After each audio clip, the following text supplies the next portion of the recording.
नमस्कार, बहुत बहुत स्वागत है आप सभी का क्लोजिंग कॉल्स पे। मैं हूं प्रियंका कपूर, मेरे साथ में मानसी और जिम्पी। तो बाजार में हमने एक बार के लिए तो अच्छा पुल बैक देखा, 17,200 तक के पास लग रहे थे, लेकिन उसके बाद कई सारे फैक्टर्स प्ले आउट हुए। इनफैक्ट डिफरेंट पॉकेट्स की अपनी एक न्यूज है आईटी के लिए, क्योंकि एक्सेंचर के नंबर्स आने हैं, उस पर नजर होगी। आईटी पैक आपको कल ग्रोथ स्टॉक्स में, जैसे कि नैस्डैक में भी कमजोरी दिखी, वहां से आपको किसी सपोर्ट नहीं मिला, और अब जो एक्सेंचर के नंबर्स की एंटिसिपेशन है वो कहीं ना कहीं एक थोड़ा सा हैवी जरूर वे कर रही है इस इंडेक्स पर भी। ऑटो सेक्टर के लिए अपने ट्रिगर्स हैं, तो बाजार बहुत ही स्पेसिफिक न्यूज पर चल रहा है चाल। अदरवाइज जो पुल बैक था एक्सपायरी के दिन, शायद उम्मीद थी कि एक बार शॉर्ट कवरिंग अब आउट शायद देखने को मिले, वो बहुत छोटा ही रहा। हाँ, ये जरूर है कि एटलीस्ट आपको 80-90 पॉइंट्स का एक साथ मिला पुल बैक, लेकिन बहुत समय तक सस्टेन नहीं कर पाया रहा उन मूव्स को बाजार, और नीचे की तरफ फिसल गया। आज इनफैक्ट अब से बस 1-1.5 घंटे बाद जो वीकली एक्सपायरी होगी उसमें ये जरूर निकल कर आएगा कि अब फ्रेश रोल ओवर्स किस तरह के हैं। एक बार डिम्पी से समझ लेते हैं। ये डिम्पी, आज भी ऑप्शन सेलर के लिए ही पैसा रहा होगा, ऑप्शन बायर्स चाहे वो पुट साइड हो या फिर कॉल साइड का हो, कुछ मौके जरूर मिले उसे, लेकिन ओवरऑल एक्सपायरी ट्रेड पे भी आपको जो शॉर्ट कवरिंग की एंटिसिपेशन थी, को बहुत बड़ी शॉर्ट कवरिंग नहीं आई, थोड़ा बहुत पुल बैक जरूर मिला, और अब रोल ओवर के फिगर्स पर नजर रहेगी।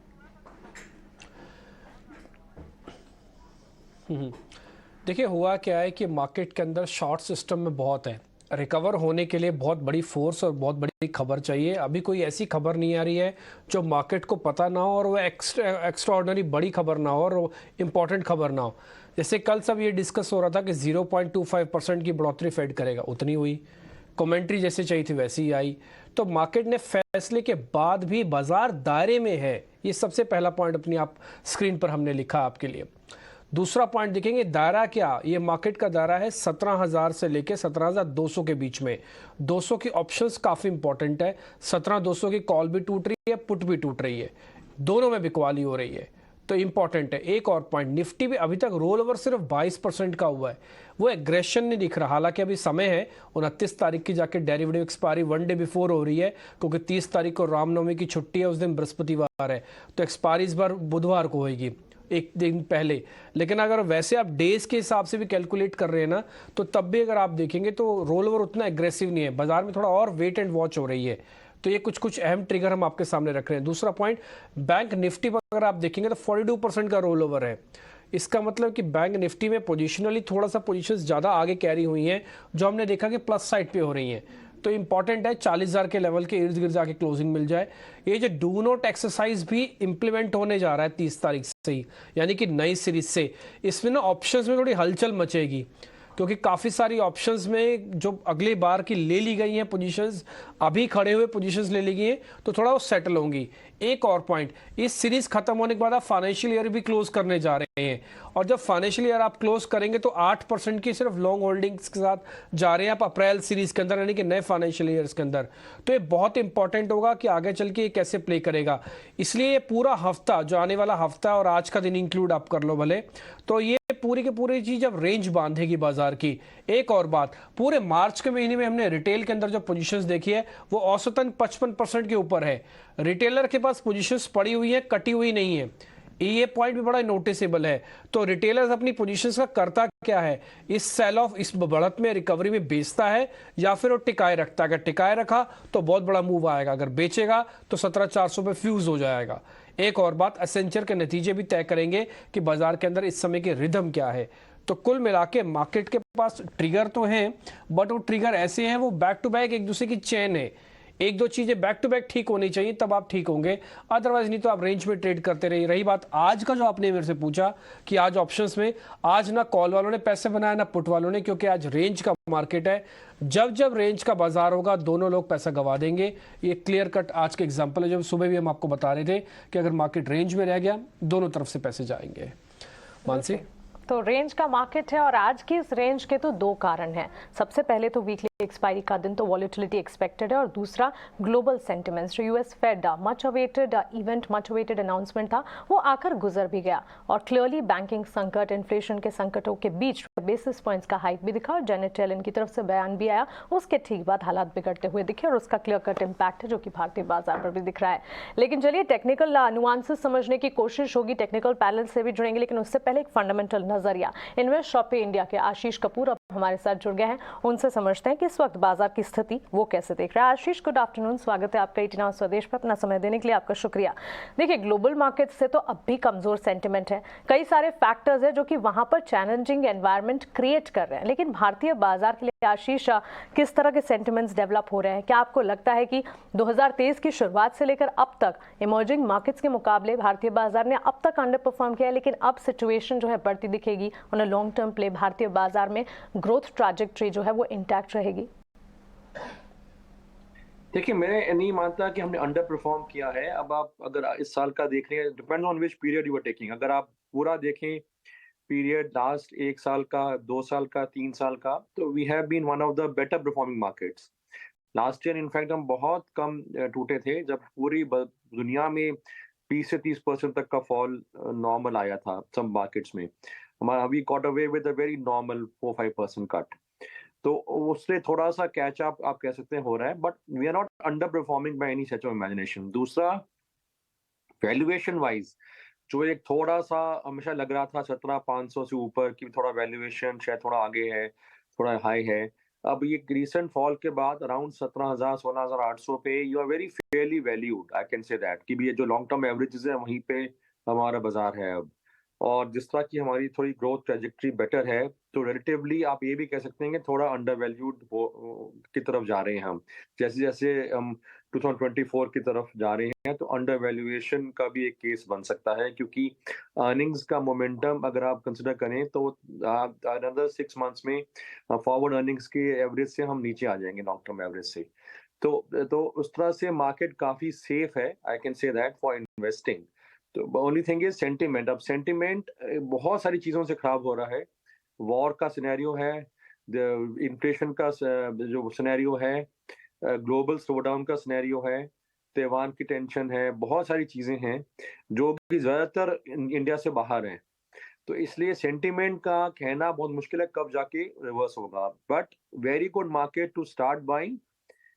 और अच्छी बात ये भी है कि यहाँ पे we have a very wide range of sectors, so there are some many sectors where यहाँ पे सिर्फ डोमेस्टिक का ही इम्पैक्ट आता है। तो if you try and focus on them, I think there is money to be made even in a sideways market. The sectors जो मेरे मुताबिक अच्छे लग रहे हैं are the public sector space में जनरली काफी अक्रॉस द बोर्ड स्टॉक्स हैं।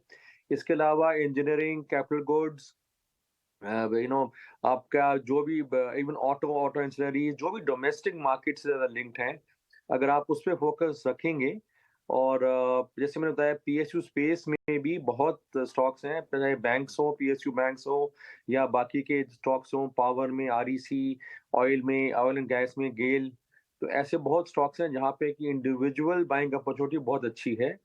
तो अगर आप, मेरा तो सलाह ये होगी कि इंडेक्स पे ज़्यादा ना ध्यान दें, अगर इंडिविजुअल स्टॉक पिकिंग करें तो यहाँ पे काफ़ी अच्छा मनी मेकिंग अपॉर्चुनिटीज़ मार्केट में आ रही हैं। गुड आफ्टरनून प्रियंका यार, बिल्कुल ये व्यू तो निकल कर आ रहा है कि जितने भी डोमेस्टिक कंजम्पशन से जुड़ी हुई कंपनियां हैं उनके लिए आप सिनेरियो पॉजिटिव देखें, और वो भी एक लॉन्ग टर्म नज़रिए से। सो ऐसे में वैल्यूएशन का कंफर्ट भी अगर इसी स्पेस में ढूंढना हो तो आपको कहाँ आता है? आपने ब्रॉडली तो ये बात बोली, लेकिन अगर इसमें सब थीम्स देखनी हो, सब सेक्टर्स देखने हो, तो कौन से हो सकते हैं? देखिए, मेरे मुताबिक engineering, capital goods, I mean of course थोड़ा स्टॉक स्पेसिफिक होना चाहिए, बट इसमें बहुत सारी चीज़ें हैं। इंजीनियरिंग में बहुत सारी ऑटो से लिंक्ड स्टॉक्स भी आ जाते हैं। बहुत सारे ऐसे स्टॉक्स हैं जहाँ पे काफ़ी सालों से अंडर परफॉर्मेंस है, तो अंडर ओनरशिप है। तो ये बहुत सारे इसमें आइडियाज़ हैं इन सेक्टर्स में। इसके अलावा बैंकिंग, अगर आप जो प्राइवेट सेक्टर के जो दिग्गज काउंटर्स हैं उनको छोड़ दो, तो बाकी अक्रॉस द बोर्ड, चाहे छोटे प्राइवेट बैंक्स हों, पब्लिक सेक्टर बैंक्स हों, उनमें बहुत अच्छी वैल्यू पे कोट हो रहे हैं, स्पेशली आफ्टर द करेक्शन। और जिस तरह से बैलेंस शीट्स क्लीन है, आगे ग्रेडेड ग्रोथ है हमारे पास, तो ये बैंक्स में बहुत अच्छा अपॉर्चुनिटी है कम्युनिकेट करने का। तो मेरे मुताबिक ये स्पेसेस हैं। और जैसे मैंने बताया, ऑयल एंड गैस, पावर, आपका engineering, capital goods, public sector banks and even small private sector banks, इन सब स्पेसेस में मेरे मुताबिक बहुत अच्छा बाइंग अपॉर्चुनिटी बनता है।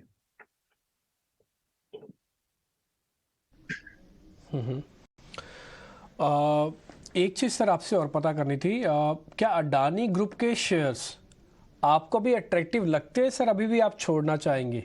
आप मेरे से ये बात कह रहे हैं कि नहीं, अभी तो देखिए बाजार के अंदर कितने सारे और शेयर हैं, क्यों हम अडानी के पीछे भागे? तो आप अडानी के स्टॉक्स अभी वैल्यू कैसे देखते हैं आप उसको? देखो ऐसा है, उसमें दो तरह से आप कर सकते हो। वैल्यू हमेशा ही हाई रही है अडानी के स्टॉक्स की, बट करेक्शन भी काफी सिवियर आई। एक तरह से एक व्यू ये भी हो सकता है कि करेक्शन आ गई और जो एक तरह से जो ज्यादा फ्रॉड थी, फेस थी स्टॉक्स में, वो निकल गई। आगे चलकर क्लैरिटी ये भी दो रिस्क हैं इसमें। एक तो वैल्यूएशन अभी भी हाई है, दूसरा जो भी प्रोब हो रहे हैं और होंगे उसमें क्या निकल के आएगा किसी को नहीं पता। सो अगर तो आप नॉर्मल कंजर्वेटिव इन्वेस्टर हैं तो मेरी सलाह यही रहेगी कि अभी भी आप इन स्टॉक से दूर रहें। अगर आप सुलझे हुए खिलाड़ी हैं, आपका काफी अच्छा पोर्टफोलियो है, आप थोड़ा बहुत रिस्क लेना चाहते हैं, तो मैं समझूंगा कि आप अडानी एंटरप्राइजेज में एक रिस्क ले सकते हैं, क्योंकि अगर सब कुछ ठीक ठाक निकला तो यहाँ से ये स्टॉक वापस अपने जो बफानी ऊंचाई तक छू सकता है। पर again I reiterate, only for the risk taking investors, not for a normal investor, only for investors who are in the market for long, understand risk and are ready to take, अपने छोटे से portfolio के छोटे से हिस्से का में risk लेना चाहते हैं, हाई रिस्क हाई रिटर्न, तो अडानी एंटरप्राइजेज में रिस्क ले सकते हैं। फॉर कंजर्वेटिव इन्वेस्टर भी ऑप्शंस हैं। मेरे मुताबिक Ambuja cement, part of the Adani group, correction काफी अच्छी आ गई है। ACC and Ambuja both are looking very good on a valuation basis, और उनमें से भी अगर एक चुनना हो तो एसीसी में आप खरीदारी कर सकते हैं। अगर आपको अडानी ग्रुप के ही कोई एक शेयर लेना है तो first choice would be ACC, second would be Ambuja cement. तो इन दोनों में आप खरीदारी कर सकते हैं। अदरवाइज अगर जैसे मैंने बताया कि अगर अडानी के जो मेन वाले शेयर्स हैं उनमें से किस में लेना है, तो Adani enterprises being the holding company, but that is only for investors who understand risk and are ready and are comfortable with that. क्या है, तो छोटी सी पोजीशन इसमें अडानी एंटरप्राइजेज में ली जा सकती है। आशीष, मिड कैप स्मॉल कैप पर आपका नजरिया हम जानना चाहेंगे, क्योंकि आपके पसंदीदा सेक्टर्स तो हमने जाने, engineering, capital goods, of course PSU, bank space है, साथ ही पावर ऑयल, क्योंकि यहाँ पर ग्रोथ जो है वो इंटैक्ट है पिछले क्वार्टर्स लेकर अब क्वार्टर्स, आने वाले क्वार्टर्स के लिए भी। अगर कमेंट्री की बात करें मैनेजमेंट की तरफ से, सारे के सारे सेक्टर्स हैं जिन्होंने कुछ हद तक परफॉर्म किया है, लेकिन सेक्टर स्पेसिफिक राय के साथ साथ क्या मिड कैप स्मॉल कैप पर आपका भरोसा है, या फिर इन सेक्टर से जुड़े हैवीवेट स्टॉक्स ही हैं जिस पर नजर रखनी है? देखो, एक जनरल सेंस है कि अगर जब मार्केट क्रैक करे तो लार्ज कैप में पहले खरीदारी करनी चाहिए, क्योंकि जब भी मार्केट का रिवर्सल होगा यूजुअली लार्ज कैप्स में पहले आता है, तो लार्ज कैप में आपको जल्दी फायदा मिलेगा और उसको ही आप फिर प्रॉफिट बुक करके मिड कैप्स में कंसिडर कर सकते हैं। बट ऐसा नहीं है कि हमेशा यही रूल चलेगा, और अगर आपको लॉन्ग टर्म इन्वेस्टिंग के लिहाज से देखना है तो ऐसी कई स्टॉक्स हैं जो मैं नेम भी कर सकता हूँ। एक ग्रीनवेल नॉर्टन है, काफी अच्छा करेक्ट किया है, और मेरे मुताबिक करंट रेट्स में एक बहुत अच्छा अट्रैक्टिव वैल्यू है इसमें, और आप बाइंग कर सकते हैं। अगेन थोड़ा इलिक्विड स्टॉक है, इसमें तभी करें अगर आपके पास काफी लंबी अवधि के लिए पैसे हैं, क्योंकि कब मूवमेंट आएगा ये कहना मुश्किल है, और क्योंकि फ्रंट लाइन नहीं है तो जरूरी नहीं कि मार्केट के साथ ही चलेगा। बट अगर इसमें आप खरीदारी करके रखते हैं कुछ समय के लिए तो आई एम क्वाइट कॉन्फिडेंट आपके अच्छे रिटर्न्स आएंगे। इसके अलावा लिंडे इंडिया है, जो कि गैस पूरी इंडस्ट्री का लीडर है, बहुत वेल एस्टैब्लिश्ड कंपनी है, उसमें आप ऑन फॉल्स में धीरे करके एक्यूमुलेट कर सकते हैं। अगेन वेरी इनलिक्विड, बट अगर आप उसमें खरीदारी करके छोड़ सकते हैं कुछ सालों के लिए तो इसमें भी बहुत अच्छी रिटर्न्स की हम मेरे मुताबिक बहुत अच्छे रिटर्न चांसेस है कि आपको बहुत ही अच्छा कैपिटल क्रिएट होगा इन दोनों स्टॉक्स में। ऑलराइट आशीष, एक व्यू आपसे बैंक्स पर समझना चाहेंगे। अब तक कंसेंसस व्यू बन रहा था, लेकिन अब जो लेटेस्ट अपडेट इनफैक्ट एसबीआई की मैनेजमेंट मीट भी हुई, वहां पर भी जो साइंस मिल रहे हैं कि शायद जो क्रेडिट ग्रोथ है वो थोड़ी मॉडरेट हो सकती है, और अब इस बात पे भी बार बार डिस्कशन होते हैं कि best of the NIMs are behind us. So banks और फाइनेंशियल पे क्या अभी भी एक कंसेंसस व्यू जो बना हुआ था अब तक पहले आपका, अब आप भी पॉजिटिव होंगे इस पर, या फिर आपका your view will differ here? नहीं, देखो बैंक्स में थोड़ा you have to be little pick and choosy. मतलब मैं नहीं कह रहा कि सारे बैंक सारे ही चलेंगे, बट पब्लिक सेक्टर बैंक्स में बहुत सालों से एक ओवरहैंग था एनपीएस का, वो उनकी बैलेंस शीट्स क्लीन हुई हैं, उनके पास लेंडिंग पावर आ गई है। दूसरा, काफी अंडर ओन है despite the run up last year से जो हमने देखा है। They are under owned, they are undervalued, business में एग्री कि इनके इतने अच्छे परफॉर्मेंस पैरामीटर्स नहीं है जितने प्राइवेट सेक्टर बैंक्स के हैं, बट इनकी करंट वैल्यू पे, करंट लेवल्स पे इनमें वैल्यू दिखती है, क्योंकि आगे चल के ग्रोथ आना है और क्योंकि एनपीए कंसर्न्स एटलीस्ट अभी के लिए तो टले हुए हैं। तो हमें तो अच्छे लग रहे हैं, चाहे वो एसबीआई मेन हो या फिर कैन बैंक हो, बैंक ऑफ बड़ौदा हो। एंड अगर किसी को ज्यादा रिस्क लेके हाई रिटर्न देना है तो even PNB looks quite good after the correction.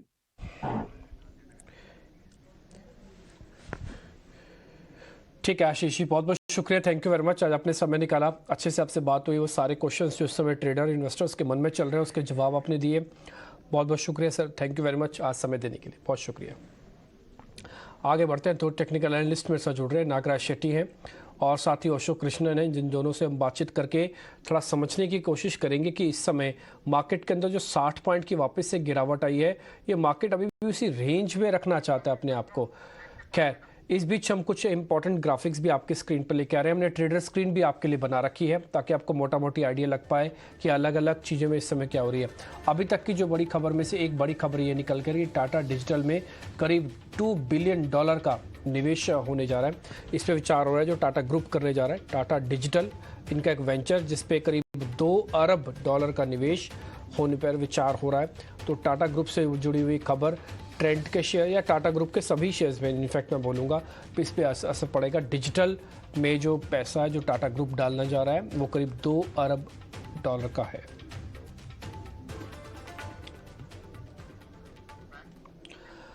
आगे बढ़ते हैं, अब साथ साथ ही आपको जल्दी से ट्रेडर स्क्रीन भी बता देते हैं ताकि उसके बाद फिर हम ओशो से एक व्यू पॉइंट ले पाएं कि उनका निफ्टी पे आउटलुक क्या है।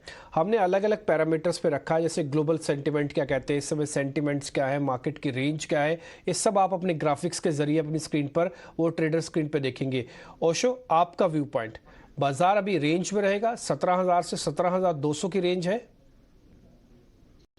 देखिए निफ्टी में जैसे कि हम ओपन इंटरेस्ट देख रहे हैं या डेरिवेटिव डेटा देख रहे हैं, 17,000 के पुट पे बहुत हेवी राइटिंग हो चुका है एंड पिछले कई दिनों से हो ही रहा था। एंड अगर हम ऊपर के लेवल्स पे देखें तो 17,200 और 17,300 इसमें थोड़ा एडिशन होते हुए दिखा है। सो अभी मार्केट रेंज में ही रहेगा, कुछ बहुत स्ट्रॉन्ग मूवमेंट नहीं एक्सपेक्टेड है। बट जैसा कि आज हमने देखा स्टार्टिंग में जब मार्केट में गैप डाउन ओपनिंग हुई तो वो बहुत ही अच्छा आगर किया बुल्स के लिए एंड मार्केट वहां से एक अच्छा रैली दिया टुवर्ड 17,200 एंड वहां से अभी हम देखें तो पिछले आधे घंटे में एक बहुत स्टीप करेक्शन भी आ गया है। सो ओवरऑल मार्केट इसी कंसोलिडेशन जोन में मूव करेगा जब तक कि हमें एक डिसाइसिव क्लोजर नहीं दिखता है 17,200 250 के ऊपर। इनफैक्ट 17,250 के ऊपर जब क्लोज दे देगा निफ्टी तब हम 17,400 450 के टारगेट्स के लिए इमीडिएट बेसिस पे इसे मूव करते हुए देख सकते हैं। बिल्कुल 17,250 का इंतजार तो है, लेकिन 17,200 के बाद ही घूम जाता है मार्केट में। इस वक्त का हाल अगर देखें तो क्लियरली हम देख रहे हैं धीरे धीरे खरीदारी आती है लेकिन वो सस्टेन नहीं कर पा रही है। नागराज शेट्टी भी हमारे साथ जुड़ गए। नागराज, आज भी 17,200 के लेवल्स देखने के बाद ऊपरी स्तरों से हमने डाउनफॉल देखा है मार्केट्स में। ऑलमोस्ट 17,205 के लेवल्स नजर आए निफ्टी में। बैंक निफ्टी ने भी परफॉर्म करने की कोशिश भी की, लेकिन इस वक्त अगर देखें डाउन साइड जो है वो ज्यादा प्रबल दिख रही है। स्ट्रैटेजी क्या बनाएंगे? जी हाँ, निफ्टी में अभी भी एक वीकनेस दिखा रहा है, ऊपर के लेवल में नहीं हुआ है। भले निफ्टी 16,825 828 के आसपास से रिकवरी किया हो, ये शार्प बॉटम रिवर्सल जो कहते हैं अपसाइड बाउंस के लिए, वो अभी भी मिसिंग है। मार्केट स्लोली ग्रेजुअली लास्ट 2-3 दिन में एक अपसाइड मोमेंटम में दिखा, लेकिन 17,200 जो जैसे कहा गया है ये स्ट्रॉन्ग रेजिस्टेंस बनाया है, वो रेजिस्टेंस तोड़ने का कोशिश भी की थी आज, लेकिन उतना कुछ कामयाब नहीं हुआ। मेरे ख्याल से मार्केट में अभी भी इंटरनली वीकनेस है, स्ट्रेंथ नहीं है अपसाइड बाउंस में, और जब तक ये 17,200 to 250 लेवल ऊपर में ब्रेक नहीं करेगा तब तक मार्केट में ये सेल ऑन राइज अपॉर्चुनिटी रहेगा या कंसोलिडेशन मोमेंट या रेंज बाउंड एक्शन तो चलते रहेगा। या तो सेल ऑन राइज या फिर रेंज बाउंड मूवमेंट, यही आपको कई दिनों से दिख भी रहा है और अभी भी एक्सपर्ट्स को लगता है ऐसा ही रहेगा। चलिए, तो ऐसे में स्पेसिफिक रिकमेंडेशन समझ लेते हैं एक्सपर्ट्स की। ओशो, आपके आज के क्या होंगे ट्रेडिंग आइडियाज? मिड कैप में स्पेसिफिकली देखें तो बहुत स्ट्रॉन्ग मोमेंटम आ रहा है बट अभी भी हमें रिलाई करना चाहिए जिसमें हमें एक स्ट्रॉन्ग पैटर्न ब्रेकआउट या reversal kind of a pattern दिख रहा है उस पे। तो उसके हिसाब से जो मेरा पहला टेक्निकल पिक है वो जीएसपीएल का है। जीएसपीएल अभी 275 274 के अराउंड ट्रेड करते हुए नजर आ रहा है एंड पिछले कुछ दिनों से बहुत डिसाइसिव करेक्शन हुआ है 290 के लेवल से। सो आज हम देख सकते हैं कि थोड़ा स्ट्रॉन्ग मूवमेंट है, 2% अप्रोक्सीमेटली स्टॉक ऊपर है। सो आने वाले दिनों में यहां से हम ये मोमेंटम देख सकते हैं। हायर एंड पे 288 का टारगेट रहेगा एंड शॉर्ट टर्म ट्रेडर्स के लिए 265 का स्टॉप लॉस मेंटेन करने की सलाह रहेगी। दूसरा काउंटर है जिसमें हम एक कंसोलिडेशन ब्रेकआउट देख रहे हैं इस टाटा कम्युनिकेशन। टाटा कम्युनिकेशन लगभग 1210-1215 के लेवल के ऊपर एक कंसोलिडेशन ब्रेकआउट दिखा रहा है एंड आज भी अगर हम पैटर्न देखें तो एक बुलिश इनगल्फिंग पैटर्न है जो कि खुद में बहुत स्ट्रॉन्ग पैटर्न माना जाता है टेक्निकल चार्ट्स पे। सो यहां से हम एक्सपेक्ट कर रहे हैं कि टाटा कम्युनिकेशन की ये मोमेंटम कंटिन्यू रहे टुवर्ड्स 1260-1265 के लेवल्स के लिए एंड अगर 1190 के नीचे अगर ये चला जाता है तो ये पैटर्न नेगेट हो जाएगा। इसीलिए शॉर्ट टर्म ट्रेडर्स 1190 का स्टॉप लॉस मेंटेन करके चलें टाटा कम्युनिकेशन में भी। और थर्ड पिक है गोदरेज कंज्यूमर्स। गोदरेज कंज्यूमर में पिछले कुछ दिनों से बहुत स्ट्रॉन्ग ट्रैक्शन आया है। अभी अगर हम पैटर्न पे देखें तो एक फ्लैग पैटर्न का फॉर्मेशन बनता हुआ नजर आ रहा है। तो अभी हम इसे एक्यूमुलेट कर सकते हैं। शॉर्ट टर्म टारगेट रहेगा इसका 980 का एंड 930 का स्टॉप लॉस मेंटेन करके चलें।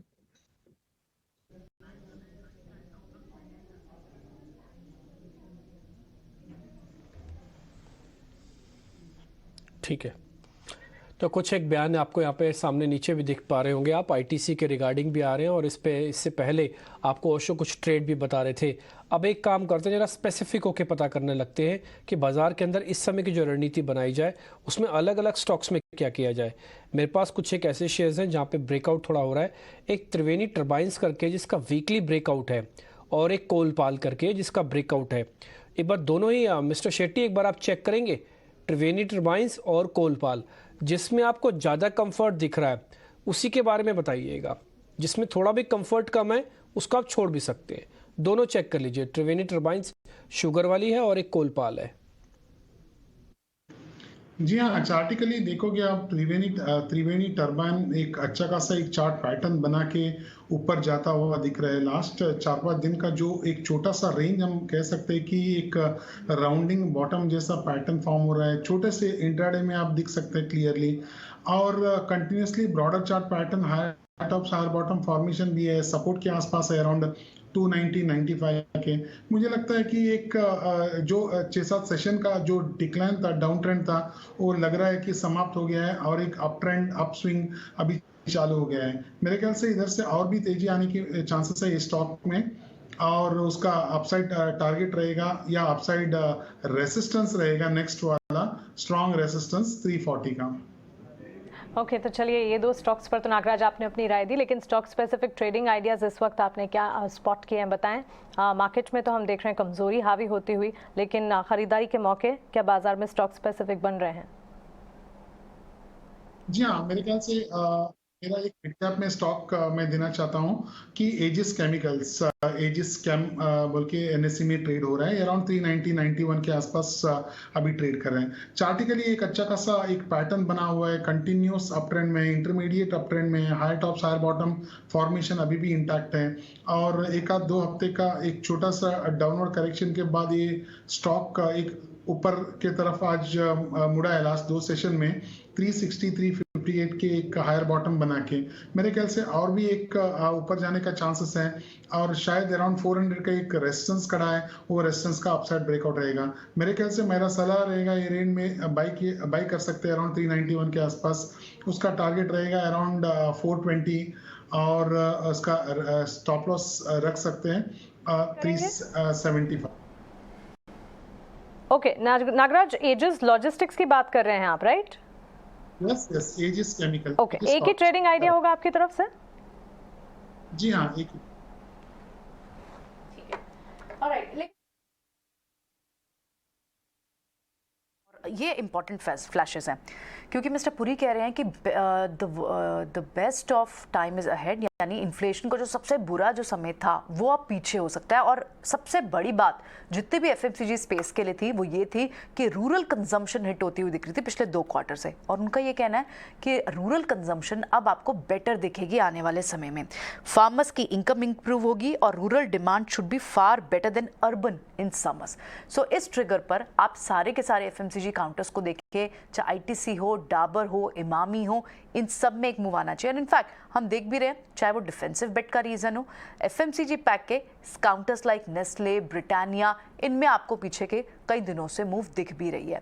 ओशो से एक बार पूछते हैं, ओशो क्या जितने भी एफएमसीजी काउंटर्स हैं और भी काउंटर्स दिखाएं, हम अपने डायरेक्टर साहब को कहेंगे कि नेस्ले, ब्रिटानिया, इमामी, इन सभी काउंटर्स को एक बार दिखाएं, और इस स्पेस से इस पैक से आपको क्या कुछ पसंद आ रहा है इस वक्त, क्योंकि ये बड़ी ट्रिगर होगा अब आगे बाजार के लिए, बड़ा ट्रिगर अर्निंग्स रहेगा।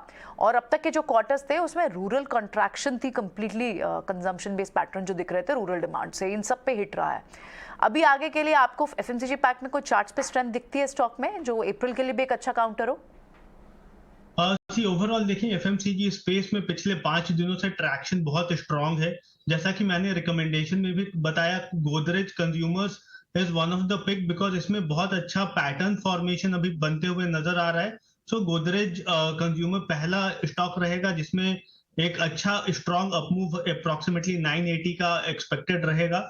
सेकंड, अगर हम देखें तो बहुत सारे काउंटर्स में ब्रेकआउट आया है, जैसा कोलपाल आपने बताया था अभी कि कोलपाल में अगर हम देखें तो उसमें भी एक कंसोलिडेशन ब्रेकआउट बनते हुए नजर आ रहा है।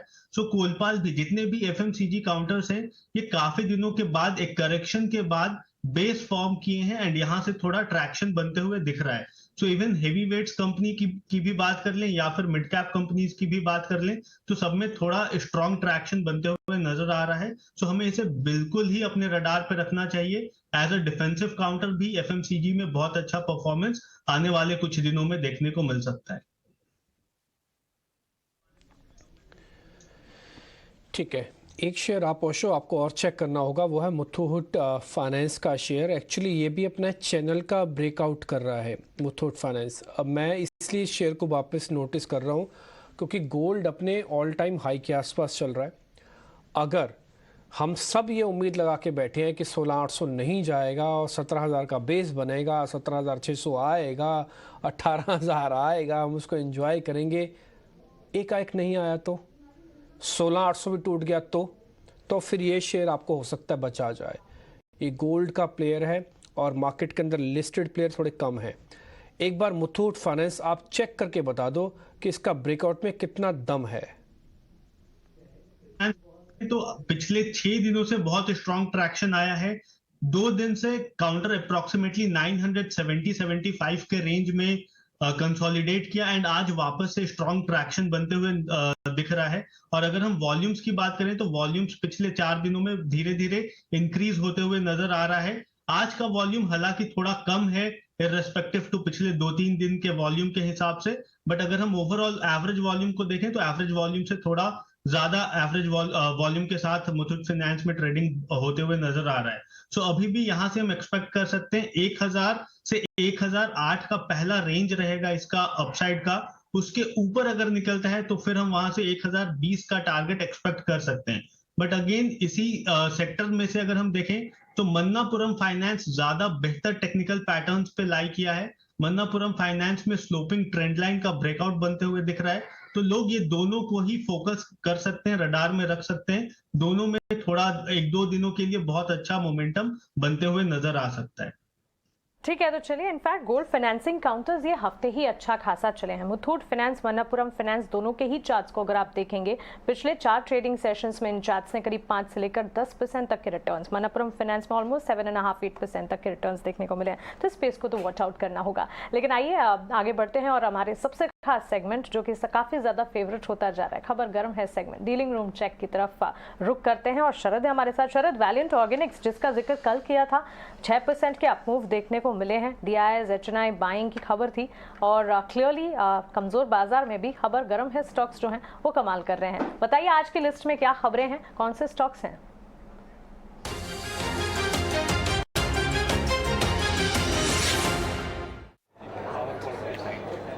जी बिल्कुल, हमने जो है ऑफ कोर्स कल वैलेंट ऑर्गेनिक्स में कहा था और यहाँ पे 3 दिन से बाइंग देखने मिल रही थी, लेकिन आज जो है हमारी बातचीत हुई एनालिस्ट के साथ, डीलर्स के साथ, और यहाँ पे जो है सबसे पहला आ रहा है प्रेसिजन कैमशाफ्ट्स। और यहाँ पे जो है यहाँ पे एक डेवलपमेंट हो रही है कि जो प्रोडक्ट डेवलपमेंट है जो ईवी सेगमेंट में, वहाँ पे एक नई अनाउंसमेंट जल्द ही आ सकती है।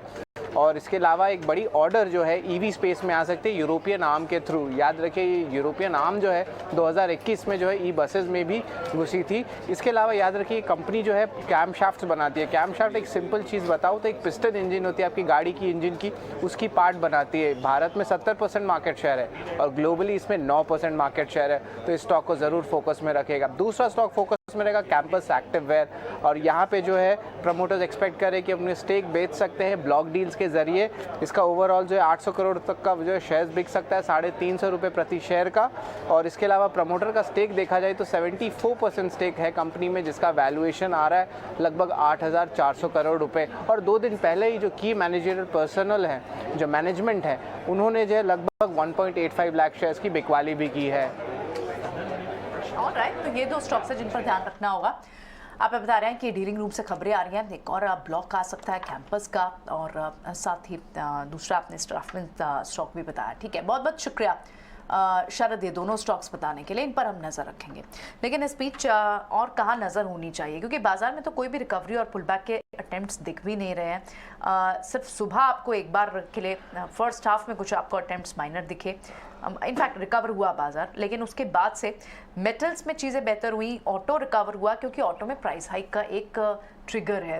टाटा मोटर्स की बात करें, चाहे आप हीरो की बात करें, और हीरो और बजाज ऑटो तो वैसे भी चल रहे हैं। और अगर संजीव पुरी जी के जो बयान आ रहे हैं रूरल कंजम्पशन बेटर होने की बात की जा रही है, तो ये भी एक बड़ा ट्रिगर है कि बजाज ऑटो और हीरो मोटोकॉर्प चल रहे हो। आईटीसी का स्टॉक भी आप इनफैक्ट देखें इस वक्त पॉजिटिव ट्रेड करता हुआ। सो एफएमसीजी पैक, ऑटो पैक, कुछ सिलेक्टिव पॉकेट्स हैं, और इनफैक्ट अब फाइनेंस काउंटर में बजाज फाइनेंस भी हरे निशान में आज ट्रेड कर रहा है। सुबह आप यहाँ पे भी प्रेशर देख रहे थे क्या नागराज?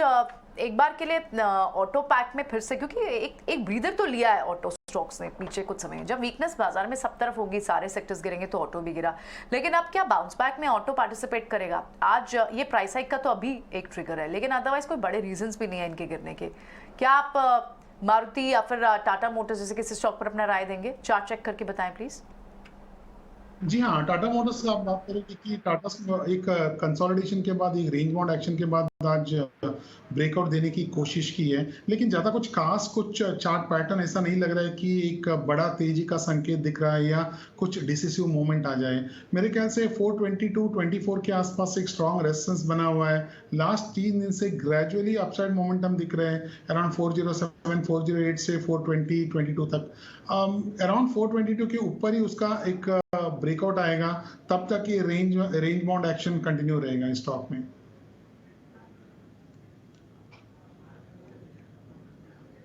ठीक है, इंटरेस्टिंग। ओशो, एक शेयर आप और चेक करो जिसके बारे में बीच में रिसेंटली चर्चा हुई थी जब एसवीबी बैंक को लेकर कुछ सवाल उठे थे, वो था पेटीएम। एक बार जरा पेटीएम का चार्ट चेक करना। आपको पेटीएम में जो एक धीरे धीरे वाला पुल बैक बन रहा था, ये वापस से गुम होता दिख रहा है क्या? ये शेयर फिर से नीचे तो नहीं चला जाएगा? 500 पे तो नहीं आ जाएगा वापस? पेटीएम में देखें तो पिछले 2 दिन में नो डाउट बहुत अच्छा मूवमेंट आया है। अप्रोक्सीमेटली 560 का 630 हो गया ये काउंटर, बट अभी अपने 200 डे एसएमए पे है। सो ये एक उसके लिए बहुत स्ट्रॉन्ग रेजिस्टेंस है। 630 से 640 का बहुत स्ट्रॉन्ग रेजिस्टेंस है। तो इसके ऊपर अगर निकलता है तो शॉर्ट टर्म में हम एक रैली देख सकते हैं 680 के लिए, बट इसमें हमारा बहुत ज्यादा स्ट्रॉन्ग बुलिश अप्रोच बिल्कुल भी नहीं है अभी के लिए, बिकॉज ओवरऑल काउंटर में वोलेटिलिटी काफी ज्यादा है, ट्रेडर फ्रेंडली भी है, बट इसमें बहुत स्ट्रॉन्ग मोमेंटम के साथ हम कोई ट्रेंड एनालाइज करने में बहुत ज्यादा मुश्किलें होती हैं, बिकॉज ये ओवरऑल साइडवेज से नेगेटिव ट्रेंड के साथ ही ट्रेड होता है। सो इन बिटवीन हमें वोलेटिलिटी के साथ मोमेंटम में प्ले करने के लिए 640 के लेवल्स का वेट करना चाहिए। 640 के ऊपर ये काउंटर जाता है तो 680 के टारगेट के लिए हम इसे एक्यूमुलेट कर सकते हैं, बट अगर 640 ऊपर नहीं जाता है तो बेटर है कि अभी अवॉइड करना चाहिए। 3 दिनों से बहुत अच्छी रैली आई है, तो हो सकता है कि थोड़ा करेक्शन इसमें देखने को मिल सकता है। ठीक है, शेयर चलने के बाद वापस से थोड़ा रुक रहा है, इसलिए 640 जब तक पार ना हो नया एवरेज खरीद सोचना मत करिए कुछ भी, अभी आप छोड़ दीजिएगा। देखेंगे नीचे मिलेगा, मिल सकता है, चांसेस हाई हैं कि ये नीचे मिल जाएगा आपको। अगर ये मिलता है तो फिर आपके काम आएगा ये शेयर। खैर आगे बढ़ते हैं। इस बीच मिल रही है वित्त मंत्री सरकारी बैंकों के अधिकारियों से। प्रकाश के पास ये अहम खबर है, 25 तारीख को बैठक होने जा रही है। एजेंडा क्या है ये प्रकाश से समझते हैं। प्रकाश जरा बताएं आप। देखिए 25 मार्च को वित्त मंत्री पब्लिक सेक्टर बैंक्स के सीईओज के साथ एक अहम बैठक करने जा रही हैं। हालांकि अभी इसकी आधिकारिक घोषणा नहीं हुई है, लेकिन सूत्र हमें बता रहे हैं कि 25 मार्च को यह बैठक होगी, जिसमें पब्लिक सेक्टर बैंक्स की परफॉर्मेंस की समीक्षा जो है वो वित्त मंत्री करेंगी। इस बैठक की जो टाइमिंग है वो काफ़ी इंपॉर्टेंट है 2 फैक्टर्स की वजह से। जो पहला है वो ये कि वित्त वर्ष 2024 के लिए बजट पेश करने के बाद पब्लिक सेक्टर बैंक्स के साथ ये पहली फुल फ्लेजेज समीक्षा बैठक वित्त मंत्री कर रही हैं, जिसमें इस बात की समीक्षा होगी कि जो भी प्रोडक्टिव सेक्टर्स है जिसको कि सरकार ने निर्धारित किए हैं उसके लिए बैंकों ने किस तरह की रणनीति तैयार की है ताकि क्रेडिट फ्लो जो है उन सेक्टर्स के लिए बढ़ाई जाए। इसके अलावा बैंकिंग सेक्टर में जो मौजूदा उथल पुथल की स्थिति बनी हुई है वैश्विक कारणों की वजह से, वैसे दौर में ये बैठक की जा रही है और जो इंडियन बैंक्स हैं उनकी क्या तैयारियां हैं उसकी भी समीक्षा जो है वित्त मंत्री कर सकती हैं। इसके अलावा जो गवर्नमेंट्स के फ्लैगशिप स्कीम्स हैं, चाहे केसीसी हो, स्टैंड अप इंडिया हो, मुद्रा योजना हो, उसमें बैंकों ने किस तरह के परफॉर्मेंस दिखाए हैं उसकी भी समीक्षा होगी। और इसके अलावा अगले वित्त वर्ष के लिए यानी कि वित्त वर्ष 2024 के लिए क्रेडिट ग्रोथ से संबंधित, फंड रेजिंग से संबंधित बैंकों की क्या योजना है, उन्होंने किस तरह की रणनीति तैयार की है, इसकी भी समीक्षा वित्त मंत्री कर सकती हैं। इसके अलावा कोविड के समय जो सेक्टर्स प्रभावित हुए हैं उनके लिए जो emergency credit line guarantee scheme की घोषणा सरकार ने की है, उस मद में किस तरह के प्रोग्रेस हुए हैं उसकी भी समीक्षा वित्त मंत्री कर सकती हैं। तो कई कारणों की वजह से ये जो बैठक है काफ़ी अहम साबित हो सकती है।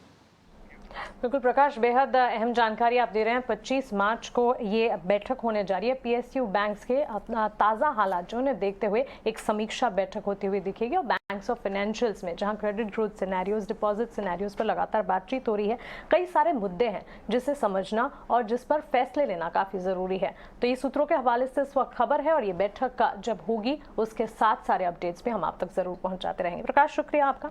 चलिए कुछ और स्टॉक्स देख रहे हैं जिसमें लॉन्ग्स बिल्टअप होते हुए इस वक्त। अभी थोड़ी देर पहले जहां हम गोल्ड फाइनेंसिंग काउंटर्स की बात कर रहे थे, टाटा ग्रुप स्टॉक्स पर एक खबर आई जिसके ठीक बाद हम देख रहे हैं ट्रेंड का स्टॉक टाटा कम्युनिकेशन, यहां पर clear signs of longs built up होते हुए नजर आ रहे हैं। लेकिन इसी में ओशो अगर देखें एज डिफेंसिव औरोबिंदो फार्मा भी है, केमिकल स्टॉक्स लाइक नवीन फ्लोरिन भी है।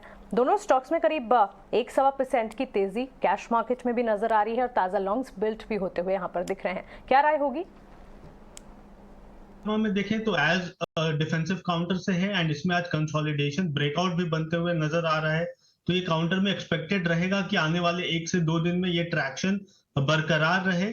इमीडिएट लेवल्स पे अगर हम देखें तो 495 से 500 का लेवल है जो कि एक बहुत क्रूशियल रेजिस्टेंस जोन है ऑरो फार्मा के लिए। इसके ऊपर काउंटर मूव करना थोड़ा सा डिफिकल्ट हो सकता है अभी के लिए, बट यहां से लगभग 15 पॉइंट का और अपसाइड रूम इसमें इमीडिएट बेसिस पे देखने को मिल सकता है। एंड सेकंड काउंटर आपका नवीन फ्लोरिन का था, उसमें भी अगर हम देखें तो बहुत अच्छा ट्रैक्शन दिखा है आज के लिए, बिकॉज अगर हम देखें ये बहुत दिनों से कंसोलिडेट कर रहा है अपने क्लस्टर ऑफ मूविंग एवरेजेस के ऊपर। सो यहां से एक्सपेक्टेड रहेगा कि एक अच्छा breakout and follow up buying इसमें अगर देखने को मिल जाए तो ये काउंटर बिल्कुल तैयार है यहाँ से एक स्ट्रॉन्ग रैली के लिए। सो हमें एक फॉलो अप बाइंग के दिन का इंतजार करना चाहिए एंड उसके बाद ये काउंटर बिल्कुल अपने 4450 4500 लेवल्स के लिए तैयार हो जाएगा। ओशो फॉलो बाइंग की तो बाजार में नहीं आ रही है। स्पेसेस की बात करें, इंडेक्स की बात करें, जिसका बाजार लगातार इंतजार कर रहा है। इनफैक्ट पॉकेट्स आप देखिए, आईटी पॉकेट आज देखिए आप 5 महीने के निचले लेवल्स पर आपको पूरा आईटी इंडेक्स दिख रहा है। और इनफैक्ट अब तो अर्निंग सीजन भी शुरू होने वाला है। एक्सेंचर के आज नंबर्स आने हैं और एक्सेंचर के नंबर्स जो हैं वो एक्चुअली इंडियन कंपनीज के लिए भी इस लिहाज से इंपॉर्टेंट होते हैं क्योंकि जब एक्सेंचर अपनी गाइडेंस देता है उससे इंडियन कंपनीज के लिए भी एक इन्वायरमेंट स्टडी जरूर होती है और किस तरह की एक्सपेक्टेशन इस पर रखनी चाहिए, नंबर्स आ कैसे सकते हैं। शरद ने एक प्रीव्यू तैयार किया, आइए पहले इससे समझते हैं, उसके बाद फिर आईटी स्टॉक्स को डिस्कस करेंगे।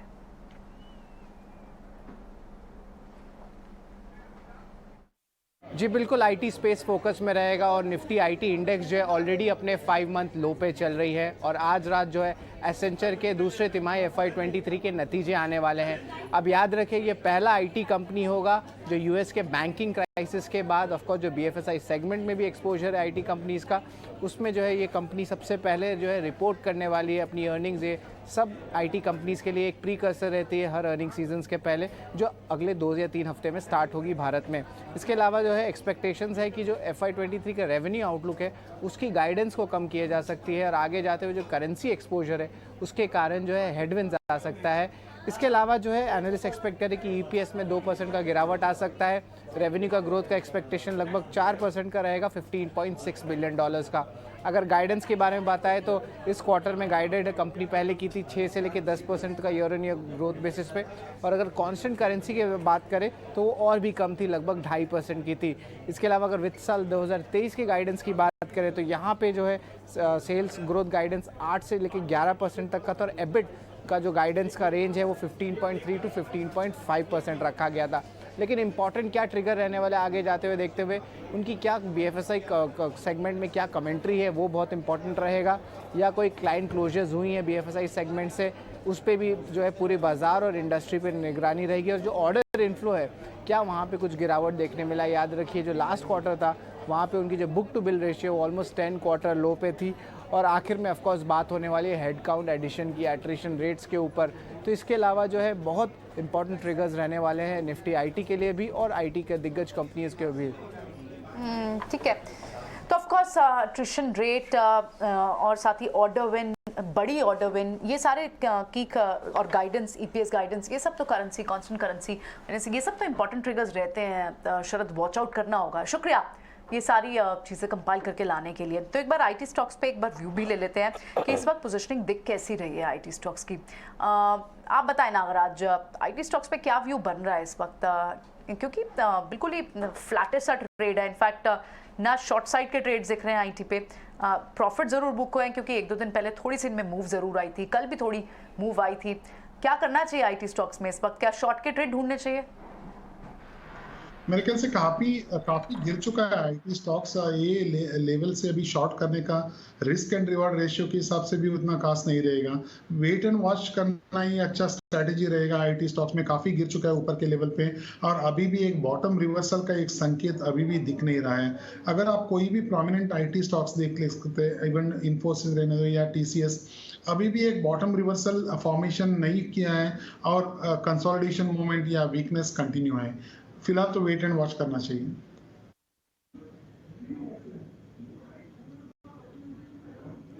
इस समय आप जो देख पा रहे हैं बाजार के अंदर वो गिरावट आपको और बढ़ती हुई दिख रही है। हालांकि मार्केट ने अपने 17,000 के लेवल को ब्रेक नहीं किया।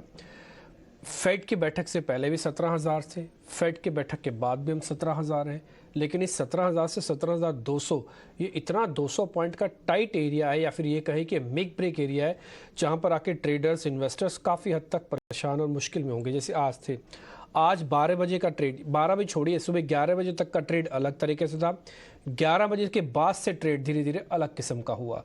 वीकली एक्सपायरी थी, इसलिए दोनों के ऑप्शंस का प्रीमियम मिल गया आज राइटर्स ने आज खूब मजे किए।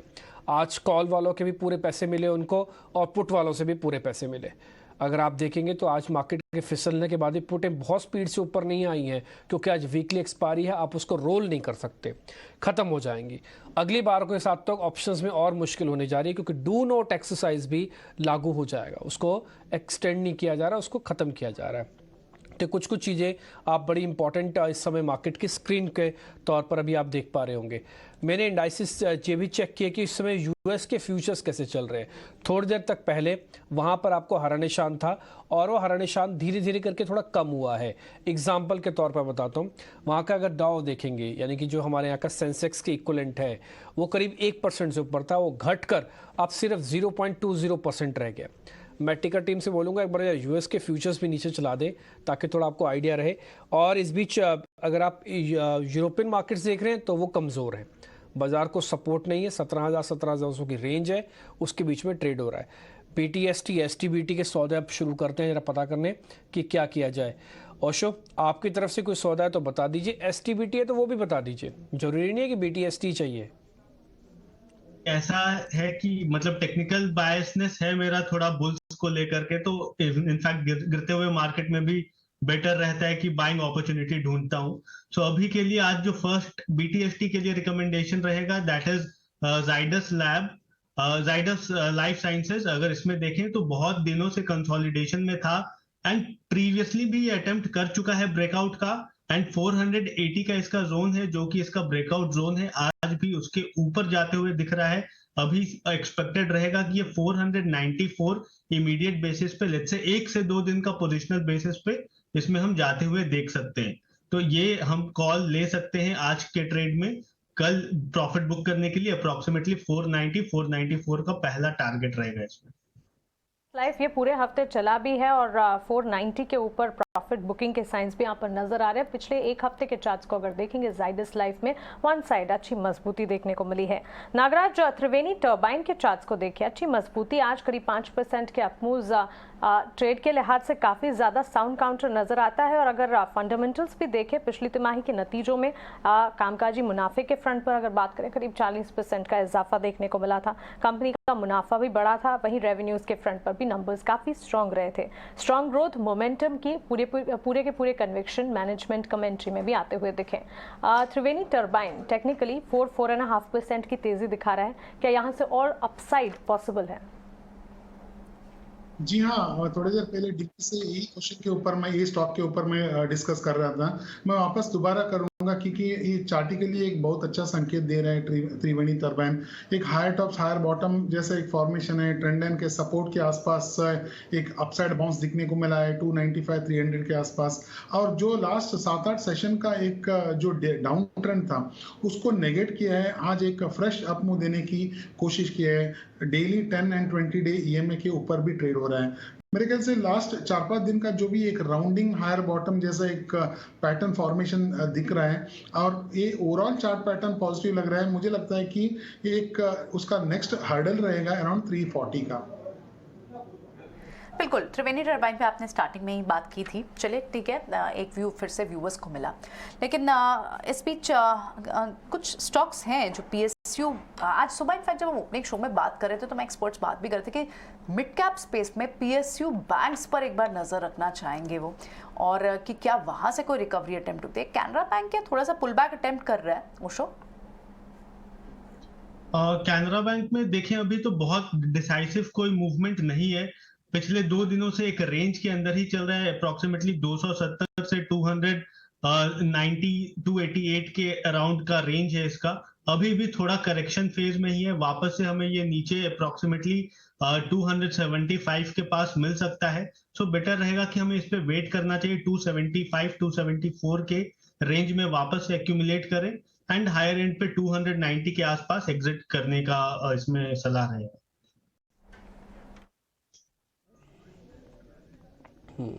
ओशो, आपने एक चार्ट जरा देखिएगा, वो है इंडिगो का। मैं उसके पीछे एक वजह बता रहा हूँ क्योंकि इनकी एक एनालिस्ट मीट हुई। एनालिस्ट मीट बहुत इंपॉर्टेंट थी, पहली बार हुई, बहुत सारी अनाउंसमेंट्स की गई, अच्छी और बुरी चीज़ें दोनों बोली गई। मैं अब पहले बुरी चीज़ें भी थोड़ा एक नोटिस करवाऊंगा। वो ये कह रहे हैं कि हमारा औसतन किराया कम है अभी भी। तो Q4 में मांग तो मजबूत है, डिमांड तो अच्छी है, लेकिन औसत किराया कम है। साफ साफ इंडिकेशन है कि किराया बढ़ सकता है। दूसरा वो ये कह रहे हैं कि हमारे एनर्जी के प्राइजेस को लेकर अभी भी हमारे को चिंता है, यानी कि क्रूड के प्राइजेस को लेकर और करेंसी फ्लक्चुएशंस को लेकर चिंता है। ये दो बातें बड़ी इंपॉर्टेंट है जो स्लाइटली नेगेटिव है। अच्छी बात सुनिए, अच्छी बात यह है कि 10 से 15 जगहों पर उड़ाने शुरू करने जा रहे हैं। अच्छी बात यह है कि FY23 में करीब 18% ग्रोथ का भरोसा है। इनको FY24 में करीब 10 करोड़ यात्रियों की उम्मीद है कि सालाना इनको इतनी यात्री मिल जाएंगे। कुछ प्लस और माइनस वाले दोनों पॉइंट्स बोले हैं और इन्होंने अपने क्राफ्ट की संख्या बताई है।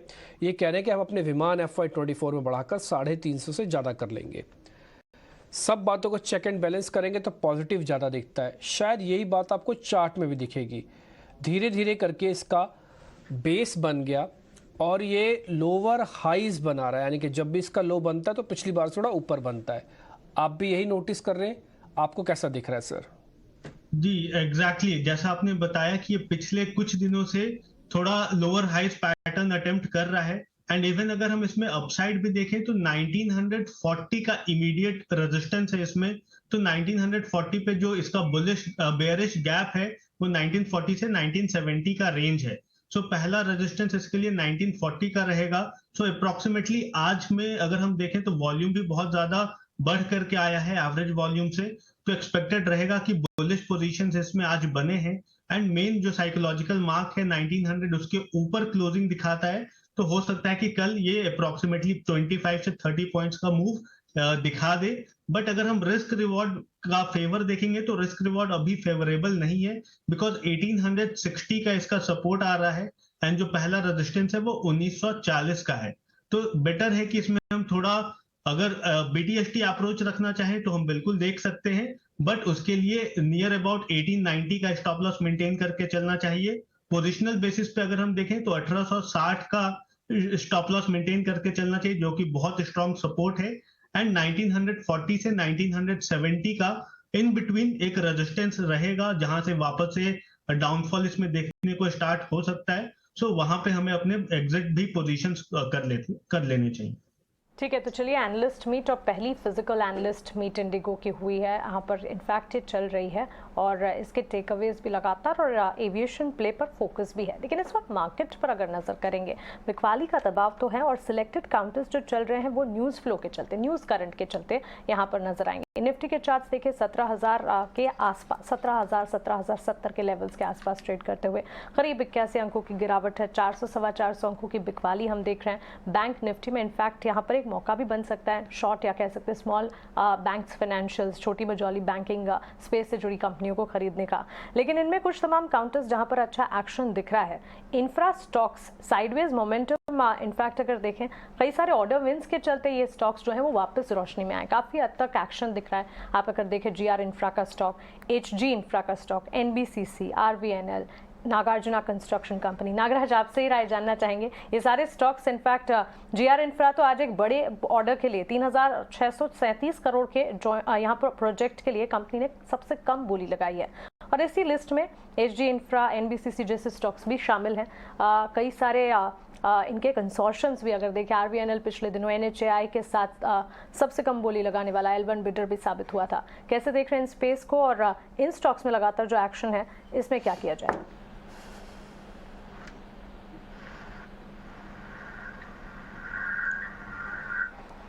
नागराज आपके लिए ये सवाल। जी हाँ, यस जी हाँ ओके।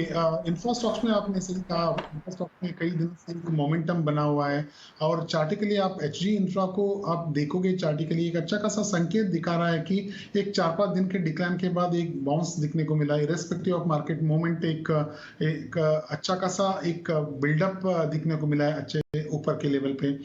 मेरे ख्याल से और भी ये तेजी जारी रहेगी एचजी इंफ्रा में और आगे वाले दिनों में ये स्टॉक 850-860 का एक जो हर्डल वो रीच सकता है।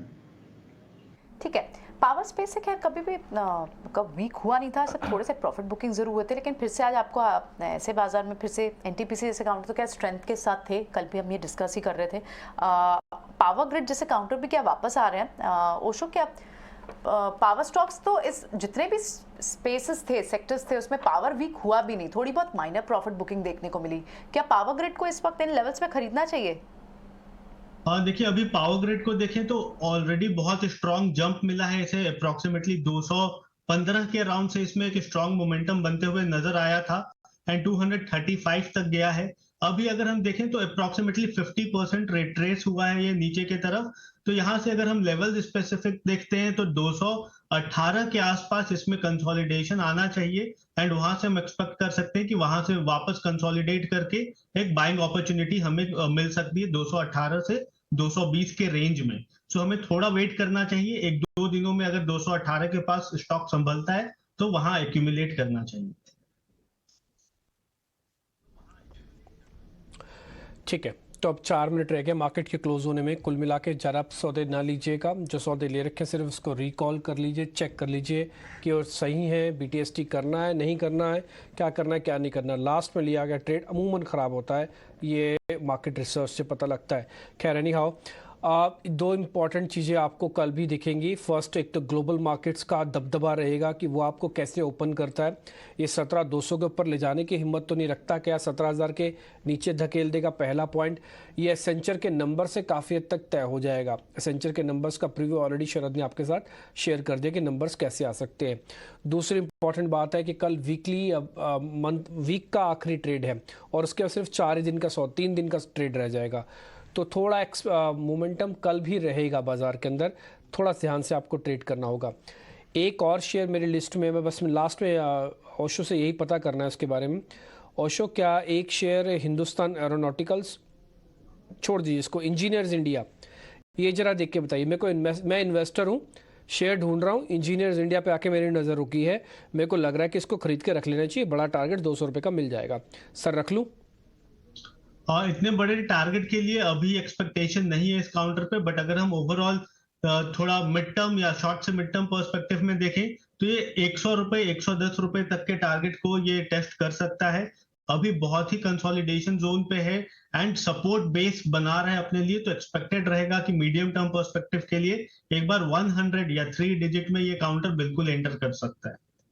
तो चलिए 3 डिजिट में आने की संभावना यहाँ पर दिख रही है इंजीनियर्स इंडिया लिमिटेड के लिए। इस बीच आप अपने टीवी स्क्रीन पर नो काम संसद जाम, ये खास पेशकश स्वदेश विशेष में शाम 5 बजे हम आपके लिए लेकर आने वाले हैं। ये देख रहे हैं, ये खास पेशकश देखना बिल्कुल ना भूलें। लेकिन चलिए इस बीच बाजार की क्लोजिंग कैसी हो रही है। आज मार्केट में म्यूटेड स्टार्ट देखने को मिला, एक रेंज में ही कामकाज दिखा। बाजार ने अपने आप को संभालने की कोशिश भी की। ड्यूरिंग द सेशन एक बार बाजार ने बढ़त भी दिखाई, लेकिन उसके बाद डाउनफॉल भी दिखा। फाइनल क्लोजिंग प्रियंका के पास चलते हैं। Priyanka, over to you. ठीक है, बिल्कुल। ऑफ कोर्स बाजार में आज देखिए दिन भर में मूव्स तो आपको दिखे, लेकिन पुल बैक जिस तरह का एक्सपेक्टेड था वो बहुत कम था। इनफैक्ट पुल बैक के इस अटेम्प्ट में 17,200 तक एक बार बाजार गया भी, लेकिन हमने देखा कि बहुत बड़ी वहां से पुल बैक को सस्टेन नहीं कर पाया बाजार, और इनफैक्ट आपको फिर से एक वीकनेस ही बाजार में दिखाई दी। आप अगर इस वक्त इंडेक्स पर अगर देखें किन लेवल्स के साथ हम बंद हो रहे हैं, 17,000 के आप ऊपर तो बंद हो रहे हो, लेकिन बैंक निफ्टी पर लगभग वहां से 400-450 पॉइंट्स का डेंट दिख रहा है। फिर से 40,000 के नीचे बैंक निफ्टी बंद हो रहा है, और निफ्टी भी आप देखें तो जिन लेवल्स के पास आप खुले थे, इनफैक्ट कल के क्लोजिंग के आप नीचे बंद हो रहे हैं। यहाँ पर आज बड़े लूजर्स कौन से रहे? Banks. Of course bank Nifty में अच्छा खासा आपको प्रेशर आज भी दिख रहा है, तो बैंक्स आपके बड़े ड्रैगर्स रहे। SBI हो, कोटक महिंद्रा बैंक हो, इनमें आपको ड्रैग दिखा। और in fact crude derivatives, Asian paint जैसे स्टॉक्स में भी आपको अच्छी खासी गिरावट है, क्योंकि वहां पर जेफरीज की एक रिपोर्ट आई कि बड़े कंपटीशन के चलते उन पर प्रेशर रहेगा। सो एशियन पेंट्स भी आज एक बड़ा ड्रैगर रहा। उसके अलावा ग्रोथ स्टॉक्स जो जितने भी टेक्नोलॉजी स्टॉक्स थे, HCL टेक जैसे स्टॉक्स हो, इन्फोसिस, विप्रो, इनफैक्ट पूरा IT पैक, वो सारा ड्रैगर था। इनफैक्ट सारे सेक्टर्स आप देखें तो लाल निशान में बंद होते हुए, इनफैक्ट फार्मा और FMCG को छोड़ के सारे सेक्टर्स मेजरली ड्रैगर्स हैं। जहां पर अभी ऑटो पैक में बजाज ऑटो हो, हीरो मोटोकॉर्प हो, वहां थोड़ा रिस्पाइट था, वहां पर भी आपको प्रॉफिट बुकिंग दिखी। लेकिन at the same time auto pack के आप दूसरे काउंटर्स देखिए, प्राइस हाइक का एक ट्रिगर है, चाहे हीरो मोटोकॉर्प हो, मारुति सुजुकी हो, इनमें आपको जरूर पॉजिटिव क्लोजिंग दिख रही है। गेनर्स कौन से थे? गेनर्स में आप मेटल में पूरा मेटल नहीं देख सकते हैं, लेकिन आप कुछ पॉकेट्स देखें, हिंडाल्को जैसे, और बहुत वॉलेटाइल है। आप सुबह देखें तो वहां पर दबाव था, लेकिन आप गेनर्स के साथ आप हिंडाल्को बंद होते हुए दिख रहे हैं। लेकिन कुछ पॉकेट्स जो डिफेंसिव पॉकेट्स बन जाती हैं ट्रेडर्स के लिए ऐसे समय पर, FMCG हो, फार्मा हो, वो थोड़ी सेफ पॉकेट्स हो जाती हैं और वो प्ले आउट कर रही है। संजीव पुरी जी का एक बहुत इंपॉर्टेंट बयान आया, जिसके बाद हम देख रहे हैं FMCG पैक में एक स्ट्रेंथ तो दिख भी रही है, और इनफैक्ट चार्ट पर रिवर्सल की भी बात अभी ओशो भी कह रहे थे। नेस्ले जैसे काउंटर्स तेजी के साथ बंद हो रहे हैं। मारुति दूसरा काउंटर जो हम ऑटो पैक में बात कर रहे थे कि प्राइस हाइक रिविजन के चलते, ये वाले काउंटर्स है जहां आपको मूव दिख रही है। ऑयल प्रोड्यूसर्स फिर से आपको थोड़े वापस आ रहे हैं, दिखते हैं। ऑयल इंडिया हो, ऑयल एंड गैस हो, इनमें मूव है। कुछ स्टॉक्स हैं जो मिड कैप में न्यूज बेस्ड रीजन की वजह से आज मूव में रहे। कोरोमंडल जैसे कंपनी, क्योंकि कंपनी एक्सपैंड कर रही है CDMO बिजनेस में भी, सो फर्टिलाइजर के साथ साथ केमिकल स्पेस का बिजनेस, और जो कि हाई मार्जिन बिजनेस होता है, ये एक रीजन रहा कि आप कोरोमंडल में अच्छी मूव देख रहे हैं। आप जितने भी रियल एस्टेट के काउंटर्स हैं वहां पर धीरे धीरे बिल्टअप देख रहे हैं। प्रेस्टीजियस से counters in fact mid cap gainers हैं आज। और गैस काउंटर्स की बात करें तो वहाँ पर इंटीग्रेटेड टैरिफ हाइक लगभग 40% तक की बात की जा रही है गेल के लिए, वो सुर्खियों में था। और इनफैक्ट सारे गैस काउंटर्स हो, चाहे MGL, IGL, इनमें आपने फर्स्ट हाफ में मूव देखी भी थी, बाद में जरूर ये करेक्ट हुए हैं। तो GSPL भी मिड कैप गेनर आज रहा। और मिड कैप लूजर्स में कौन से स्टॉक्स है? कुछ स्टॉक्स जो आज भी फ्रेश फ्रेश वीकनेस दिखा रहे थे, उसमें से एक पेज इंडस्ट्रीज भी था। आज वो टॉप मिड कैप लूजर भी है। इसके अलावा आदित्य बिरला फैशन वीक हुआ है, परसिस्टेंट वीक हुआ है। तो आईटी पैक से इस वक्त स्ट्रेंथ नहीं मिल रही है। बैंकिंग बड़ा ड्रैगर है। ऑटो में बहुत सिलेक्टिव ऑटो के काउंटर्स है जहां से आपको मूव देखने को मिली। रिलायंस एक बड़ा आज ड्रैगर रहा, जिसकी वजह से बाजार को आपने नीचे की तरफ देखा। आप सिर्फ बढ़ने वाले काउंटर्स देखें तो उसमें आपको या तो ऑयल प्रोड्यूसर्स थोड़े से वापस आए क्योंकि क्रूड की जो फ्यूचर्स की जो सेलिंग थी वो थमी है, और उसके अलावा आप फार्मा काउंटर्स देखें, सिप्ला जैसे काउंटर, सन फार्मा जैसे काउंटर्स, उनमें मूव दिख रही है। मेटल आपको इसलिए बेटर होते हुए भी दिखाई दे क्योंकि डॉलर इंडेक्स लगातार नीचे है, तो वो एक रीजन भी रहता है कि आप मेटल में इतने वॉलेटाइल ट्रेड सेम डे में ही आप 1.5% ऊपर और 1.5% नीचे भी ट्रेड देख लेंगे। सो ओवरऑल आप देखें तो इस वक्त आप 17,000 के तो ऊपर बंद हो रहे हैं, लेकिन फिर से एक वीक क्लोजिंग आप दे रहे हैं, और वो भी वीकली एक्सपायरी के दिन। देखना होगा कि आज इस वीकली एक्सपायरी के बाद मंथली एक्सपायरी के लिए, जिसके लिए सिर्फ 4 ट्रेडिंग डेज रह जाएंगे, उसमें किस तरह की रोल ओवर फिगर्स निकल कर आती हैं, और माफ़ कीजिएगा, उसमें किस तरह की आपको पोजीशनिंग दिखती है, एटलीस्ट इंडेक्स पर किस तरह से पोजीशनिंग दिखती है, वो ज़रूर देखना होगा।